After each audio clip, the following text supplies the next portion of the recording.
संसद कानुन बनाउने थलो पनि हो, यो स्मरण गराउन चाहन्छु। र हामी 48 वर्षदेखि बन्न नसकिरहेको यो कानुन बनाउनको लागि, ऐन बनाउनको लागि विधेयकमाथिको छलफलमा छौँ र पर्यटनसँग सम्बन्धित यो विधेयकलाई अगाडि बढाउने सन्दर्भमा म विपक्षी दलहरूलाई सहयोग गर्नको लागि अनुरोध गर्दछु। सम्माननीय सभामुख महोदय, मलाई आज गहिरोसँग महसुस भयो। त्यो के भने 8वटा अध्यादेश सरकारले किन ल्याउनु पर्यो भनेर आज महसुस भइरहेको छ। मलाई किन ल्याउनु पर्यो भनेर महसुस भइरहेको छ सभामुख महोदय।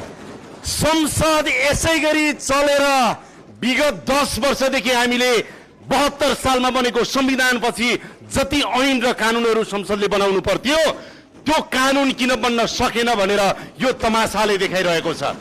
त्यसकारणले संसदीय तमासा जुन रूपमा हामीले देखाइरहेका छौं सधैँ सकारात्मक मात्रै हुँदैन। जनताका सवालमा, कानुन निर्माण गर्ने सवालमा सत्ता पक्ष र प्रतिपक्ष विपक्षी दलहरू त्यही रूपमा जवाफदेही र जिम्मेवार बन्नुपर्छ भनेर म विपक्षी दलका मान्य सांसदहरूलाई हार्दिकतापूर्वक अनुरोध गर्न चाहन्छु।